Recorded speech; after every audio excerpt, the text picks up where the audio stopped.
வணக்கம். இந்த வீடியோவில் 10ஆம் வகுப்பு கரைசல்கள் பாடப்பகுதியில் இருக்கக்கூடிய கரைதிறனை அடிப்படையாக கொண்ட ஒரு 4 கணக்குகளை மட்டும்தான் பார்க்க போகிறோம். முதல் கணக்கு 298 கெல்வின் வெப்பநிலையில் 15 கிராம் நீரில் 1.5 கிராம் கரைபொருளை கரைத்து ஒரு தெவிட்டிய கரைசலானது தயாரிக்கப்படுகிறது. அதே வெப்பநிலையில் கரைபொருளினுடைய கரைதிறனை கண்டறிக. கரைபொருளுடைய கரைதிறனை கண்டறிவதற்கான ஒரு முக்கியமான ஃபார்முலா கொடுத்துருக்காங்க. கரைபொருளினுடைய கரைதிறன் இஸ் ஈக்குவல் டு கரைபொருளின் நிறை டிவைடட் பை கரைப்பானின் நிறை இன்ட்டு 100. நமக்கு கொடுத்துருக்கக்கூடிய டேட்டா என்ன அப்படின்னா, கரைப்பானின் நிறை 15 கிராம், கரைபொருளின் நிறை 1.5 கிராம். நம்ம இந்த ஃபார்முலா படி கரைபொருளின் நிறை 1.5 கிராம் டிவைடட் பை கரைப்பானின் நிறை 15 கிராம் எடுத்துக்கிட்டு அதை 100ஆல் பெருக்கிக்கிறோம். இப்போ பார்த்தீங்க அப்படின்னா இந்த 15 பார்த்தீங்கன்னா 5 அளவுக்குள்ள 3 முறை அடங்கும், 100 வந்து 5 அளவுக்குள்ள 20 முறை அடங்கும். அப்போ நமக்கு 1.5 இன்ட்டு 20 கிடைக்கும். அப்போ 1.5யும் 20 நம்ம மல்டிப்ளை பண்ணோம் அப்படின்னா 30 கிடைக்கும்.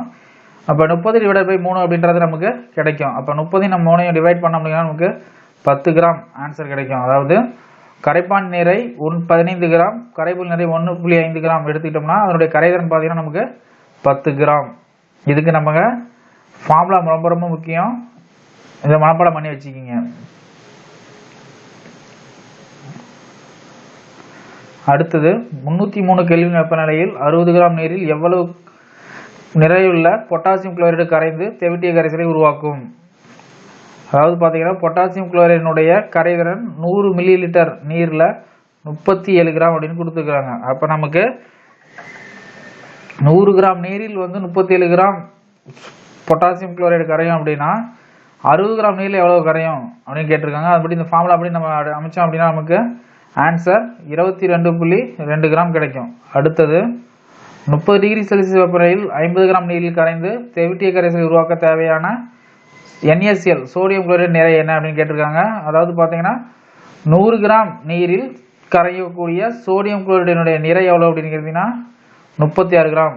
100 கிராம்னா 36 கிராம் கரையும் அப்படின்னா நமக்கு 50 கிராமில் எவ்வளோ கரையும் அப்படின்னு கேட்டிங்கன்னா அதில் பாதி 36ல் பாதி எவ்வளோனா 18 கிராம் நமக்கு ஆன்சர். அதாவது 50 கிராம் நீரில் 18 கிராம் சோடியம் குளோரைடானது கரையும்.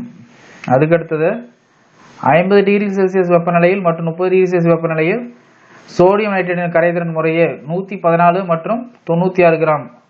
50 கிராம் நீரில் உருவான தெவிட்டிய கரைசலை 50 டிகிரி செல்சியஸிலிருந்து 30 டிகிரி செல்சியஸ் வெப்பநிலைக்கு குளிரூட்டும் பொழுது கரைசலில் இருந்து வெளியேற்றப்படும் அல்லது வீழ்படிவாகும் சோடியம் நைட்ரேட்டினுடைய உப்பினுடைய நிறை எவ்வளவு அப்படின்னு கேட்டிருக்காங்க. இதில் பார்த்தீங்கன்னா 2 விதமாக கொடுத்துக்கிறாங்க. ஒன்று வந்து 50 டிகிரி செல்சியஸில் 100 கிராம் நீரில் 114 கிராம் சோடியம் நைட்ரேட் வந்து கரையுது.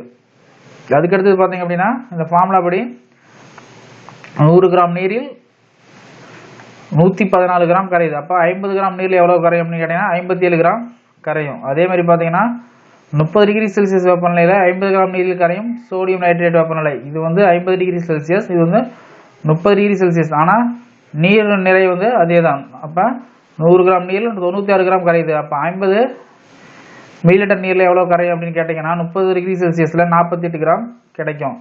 அப்போ நம்ம என்ன பண்ணலாம் அப்படின்னா இந்த 50 டிகிரி செல்சியஸிலிருந்து நம்ம 30 டிகிரி செல்சியஸில் கரையக்கூடிய அந்த சோடியம் நைட்ரேட் நிறைய நம்ம மைனஸ் பண்ணோம் அப்படின்னா நமக்கு ஆன்சர் கிடைச்சிடும். அதாவது பார்த்தீங்கன்னா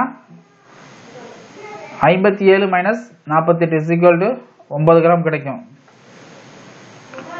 அடுத்த வீடியோவில் நாம் நிறை சதவீத அடிப்படையாக கொண்ட கணக்குகளை பார்க்கலாம்.